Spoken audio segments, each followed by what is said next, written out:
જય શ્રી કૃષ્ણ મિત્રો, આજે આપણે એક એવી યાત્રા પર નીકળવાના છીએ જે તમારા જીવનના દૃષ્ટિકોણને ધરમૂળથી બદલી શકે છે.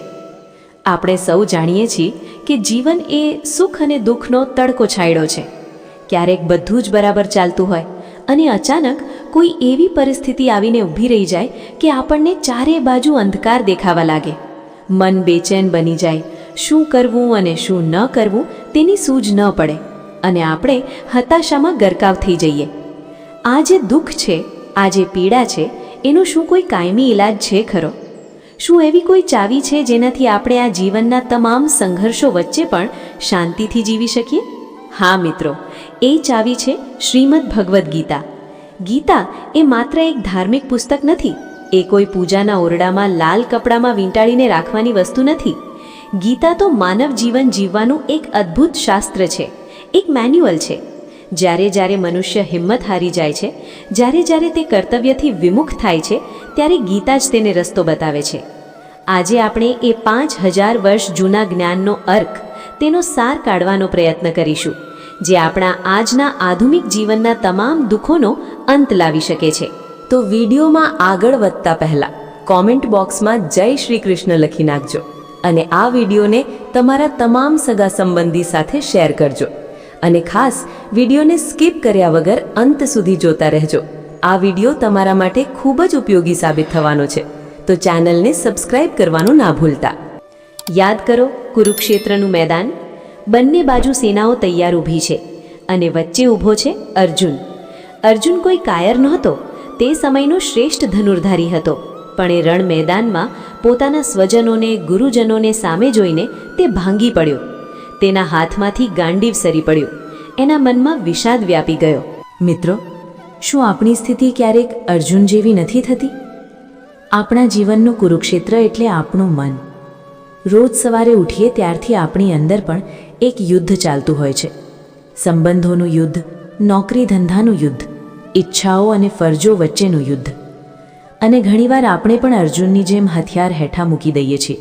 ડિપ્રેશનમાં આવી જઈએ છીએ કે હવે મારાથી આ નહીં થાય. બસ બરાબર આ જ ક્ષણે ભગવાન શ્રી કૃષ્ણ અર્જુનના સારથી બનીને જે જ્ઞાન આપે છે તે ગીતા છે. ભગવાન સૌથી પહેલાં અર્જુનનો મોહ તોડે છે. ભગવાન કહે છે, હે અર્જુન, તું કોના માટે શોક કરે છે? જે જન્મે છે તેનું મૃત્યુ નિશ્ચિત છે, અને જે મૃત્યુ પામે છે તેનું જન્મ નિશ્ચિત છે. આ તો એક ચક્ર છે. અહીં ગીતા આપણને સૌથી મોટું અને પહેલું સત્ય સમજાવે છે, આત્માની અમરતા. આપણા દુઃખનું સૌથી મોટું કારણ એ છે કે આપણે આપણી જાતને આ શરીર માની બેઠા છીએ. આપણને ડર લાગે છે કે મારું શું થશે, મારા મૃત્યુ પછી શું થશે. આ શરીર પ્રત્યેનો મોહ જ ડર પેદા કરે છે. કૃષ્ણ સમજાવે છે કે જેમ આપણે જૂના વસ્ત્રો ત્યાગીને નવા વસ્ત્રો ધારણ કરીએ છીએ, બસ તેમ જ આ આત્મા જીર્ણ થયેલા શરીરને છોડીને નવું શરીર ધારણ કરે છે. આત્માને કોઈ શસ્ત્ર છેદી શકતું નથી, અગ્નિ બાળી શકતો નથી. તમે શરીર નથી, તમે એક અમર આત્મા છો. જરા વિચારો, જો આ એક વાત તમારા હૃદયમાં ઉતરી જાય તો મૃત્યુનો ભય ક્યાં રહેશે? અને જ્યારે ભય ન રહે તો દુઃખ પણ ટકી શકતું નથી. હવે પ્રશ્ન એ થાય કે જો આપણે આત્મા છીએ તો આ સંસારમાં રહીને આપણે કામ કેવી રીતે કરવું? અહીંયા જ આપણે સૌથી મોટી ભૂલ કરીએ છીએ અને દુઃખી થઈએ છીએ. આપણે જે કંઈ પણ કરીએ છીએ તેની પાછળ કોઈને કોઈ અપેક્ષા હોય છે.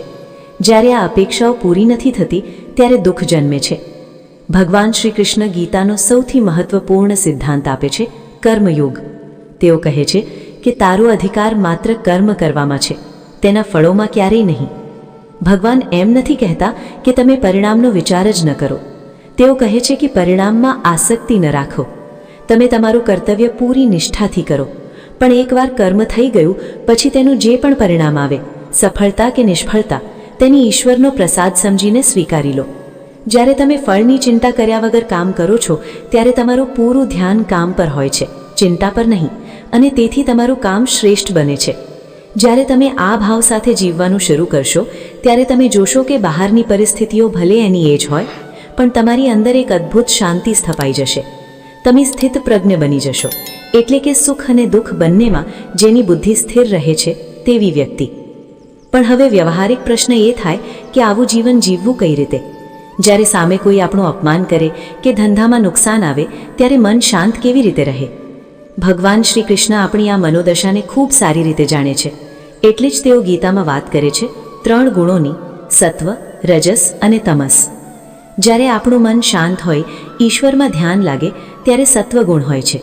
જ્યારે મનમાં બહુ બધી ઈચ્છાઓ જાગે, સતત દોડધામ કરવાનું મન થાય, લોભ જાગે, ત્યારે રજોગુણ હાવી થયો છે. આજની આધુનિક લાઈફસ્ટાઈલમાં સ્ટ્રેસનું મૂળ કારણ આ રજોગુણ છે.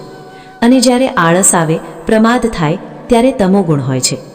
ગીતા શીખવે છે કે દુઃખનો અંત લાવવો હોય તો આપણે ધીમે ધીમે તમો અને રજોગુણમાંથી બહાર નીકળીને સત્વગુણ તરફ આગળ વધવું પડશે.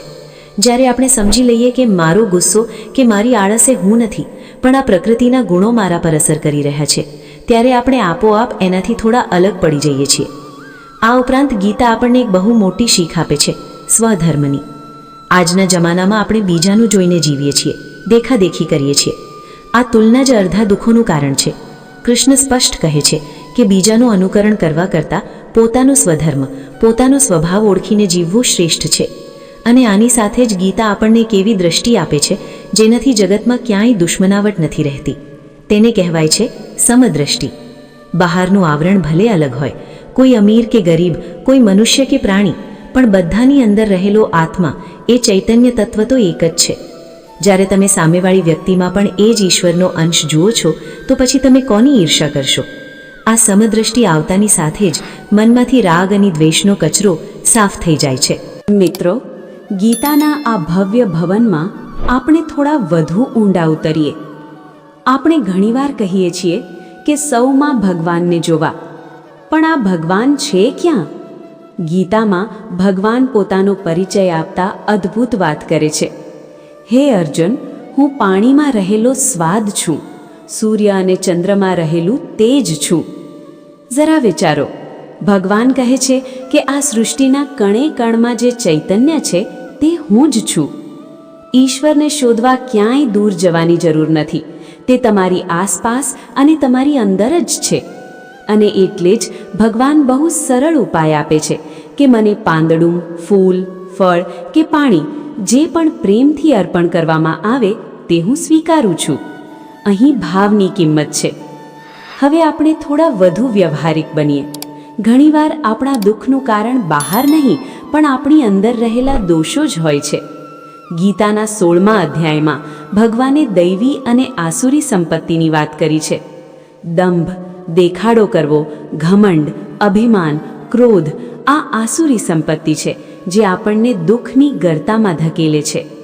આપણે રોજ રાત્રે સૂતા પહેલાં આપણું પોતાનું ઓડિટ કરવું જોઈએ કે આજે મેં કેટલો ક્રોધ કર્યો કે કેટલો દેખાડો કર્યો. જો આપણે આસુરી ગુણોને ઘટાડીને દૈવી ગુણો જેમ કે ક્ષમા, શાંતિ, દયા વધારીશું તો દુઃખ આપોઆપ ઓછું થવા લાગશે.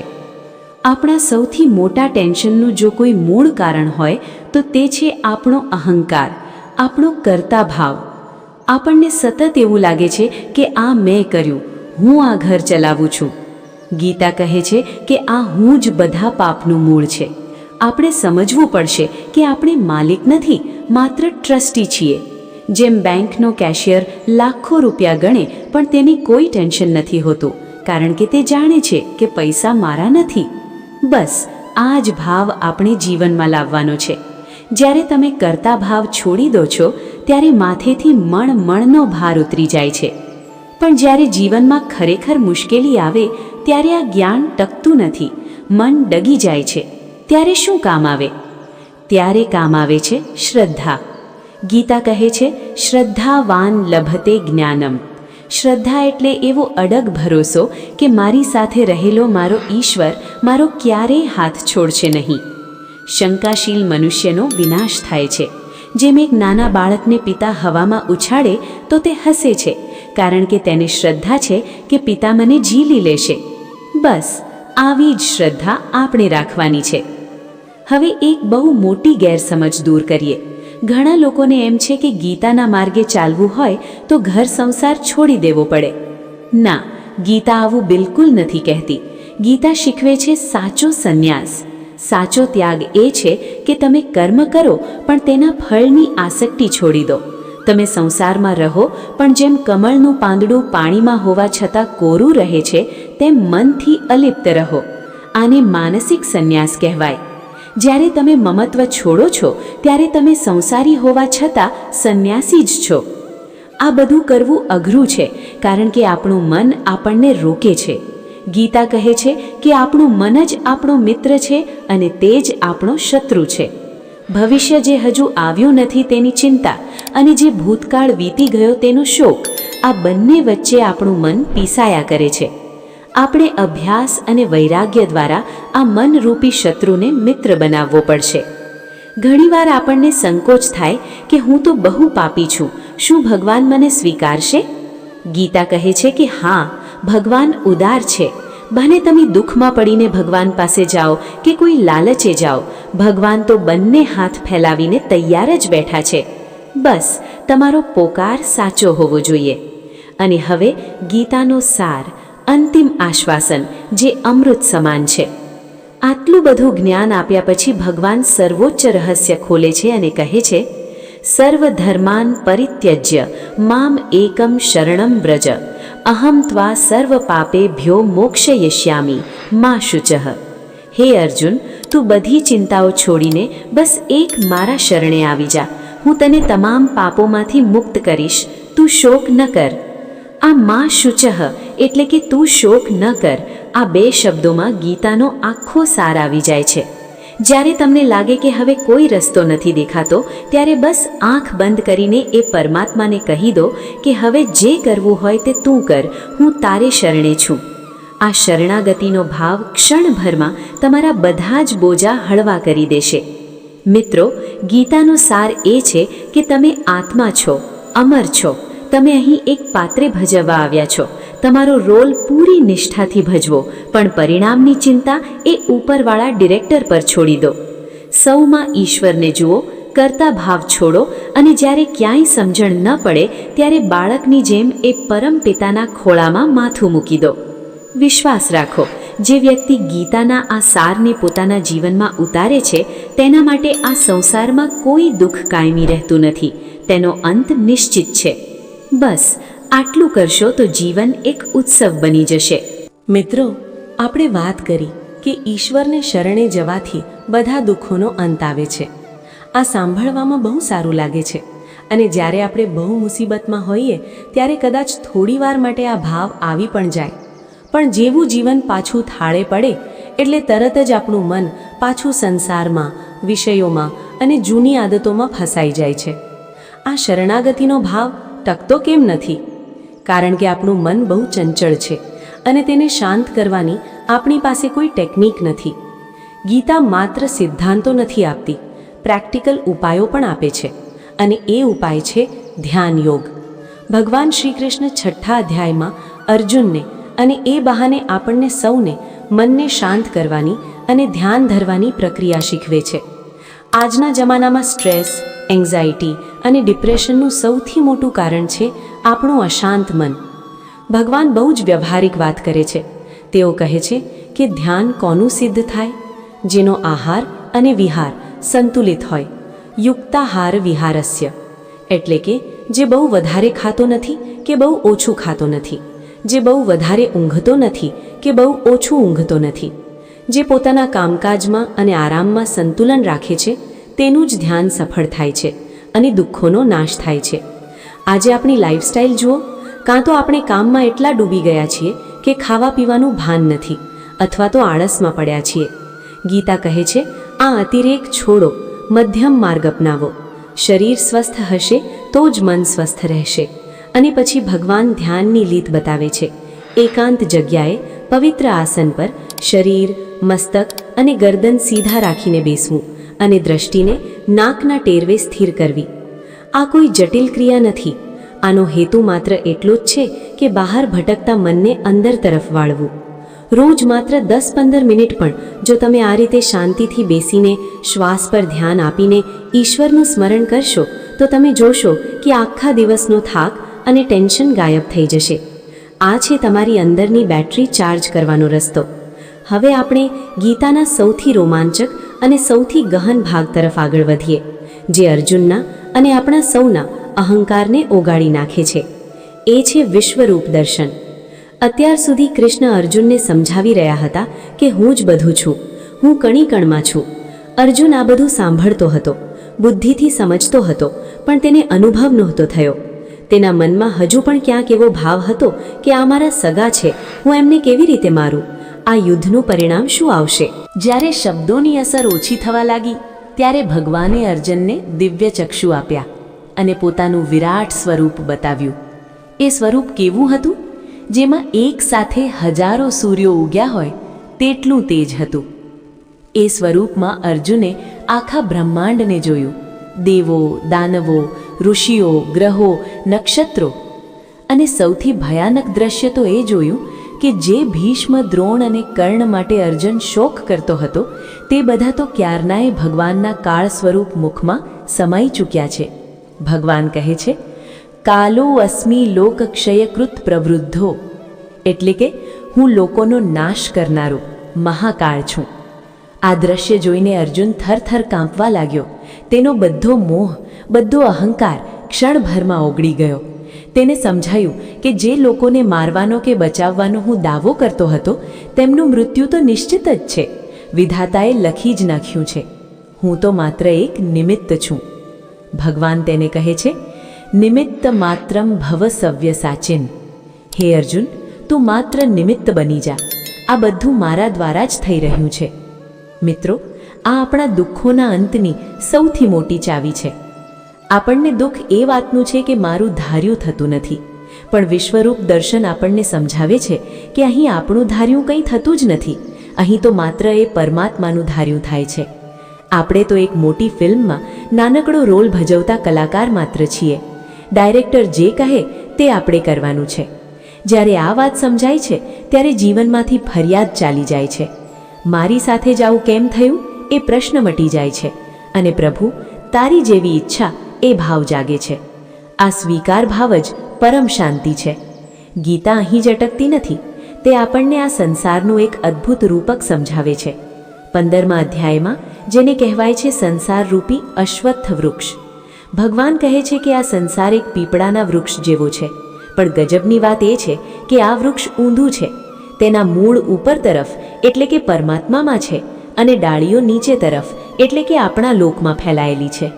આ ડાળીઓ એટલે આપણા કર્મો, આપણી વાસનાઓ, આપણી ઈચ્છાઓ. આપણે જીવો આ ડાળીઓ ઉપર લટકતા પંખીઓ જેવા છીએ, જે વિષય ભોગોરૂપી ફળો ખાવામાં મશગુલ છીએ. આપણે આ ડાળીઓમાં એટલા ગૂંચવાઈ ગયા છીએ કે આપણને ખબર જ નથી કે આપણું મૂળ ક્યાં છે. આપણે સુખ શોધવા માટે એક ડાળી પરથી બીજી ડાળી પર કૂદાકૂદ કરીએ છીએ. આજે આ નોકરી, કાલે પેલો ધંધો, આજે આ સંબંધ, કાલે બીજો સંબંધ.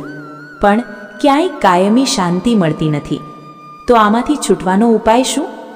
ભગવાન કહે છે, અસંગ શસ્ત્રેણ દૃઢેન ચિત્વા. આ મજબૂત મૂળવાળા સંસાર વૃક્ષને અસંગરૂપી શસ્ત્રથી એટલે કે વૈરાગ્યની કુહાડીથી કાપી નાખો. વૈરાગ્ય એટલે સંસાર છોડીને ભાગી જવું નહીં, પણ સંસારની વસ્તુઓમાં જે આંધળો મોહ છે, જે ચીટક છે, તેને કાપી નાખવી. સમજવું કે આ બધું ક્ષણભંગુર છે, નાશવંત છે. જે આજે છે તે કાલે નથી. જ્યારે આ સમજણ આવે છે ત્યારે આપણે સંસારમાં રહીને પણ તેના બંધનોમાંથી મુક્ત થઈ શકીએ છીએ. અને છેલ્લે આપણે એક બહુ જ મહત્વના પ્રશ્ન પર આવીએ, જેનો ડર સૌને સતાવે છે: મૃત્યુ અને ત્યારબાદ શું? ઘણા લોકોને ડર હોય છે કે મૃત્યુ સમયે શું થશે. ગીતા આનો બહુ સ્પષ્ટ જવાબ આપે છે. ભગવાન કહે છે, યમ યમ વાપી સ્મરન ભાવમ ત્યજતિ યંતે કલેવરમ. એટલે કે મનુષ્ય અંતકાળે જે ભાવનું સ્મરણ કરતો શરીર છોડે છે તે તેવા જ ભાવને પામે છે. જો આખી જિંદગી પૈસાનો જ વિચાર કર્યો હશે તો મરતી વખતે પણ પૈસા જ યાદ આવશે અને જીવ એમાં જ અટવાઈ જશે. જો આખી જિંદગી પરિવારના મોહમાં જ રહ્યા હશો તો અંત સમયે પણ એ જ ચિંતા સતાવશે.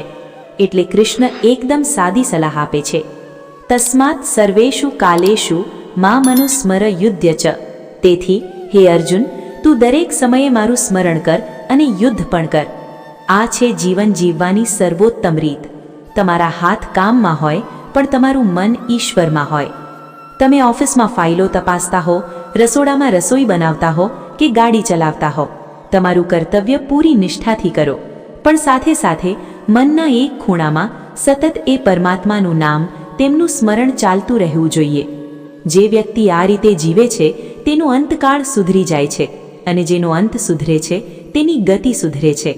તે આ જન્મ મરણના ચક્કરમાંથી મુક્ત થઈને પરમધામને પામે છે, જ્યાં ગયા પછી પાછા આવવું પડતું નથી, જ્યાં કોઈ દુઃખ નથી, માત્ર શાશ્વત આનંદ છે.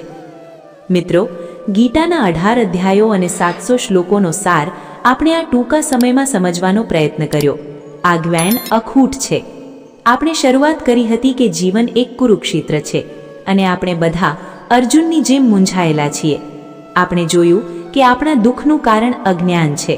શરીરને જ આત્મા માની લેવાનું અજ્ઞાન, હું જ કરતા છું તેવું અજ્ઞાન, સુખ બહાર છે તેવું અજ્ઞાન. ગીતા એ અજ્ઞાનના અંધકારને દૂર કરતો સૂર્ય છે. તે આપણને કર્મયોગ શીખવે છે, ભક્તિ યોગ શીખવે છે, ધ્યાન યોગ શીખવે છે અને જ્ઞાન યોગ શીખવે છે. રસ્તા અનેક છે, પણ મંજિલ એક જ છે, પરમાત્માની પ્રાપ્તિ અને દુઃખોનો આત્યંતિક નાશ. આ 20 મિનિટમાં તમે જે સાંભળ્યું તે માત્ર માહિતી નથી, તે એક બીજ છે. હવે આ બીજને તમારા હૃદયમાં રોપવાનું કામ તમારું છે. રોજ થોડું થોડું આના પર ચિંતન કરજો. જ્યારે ગુસ્સો આવે ત્યારે ગીતાને યાદ કરજો.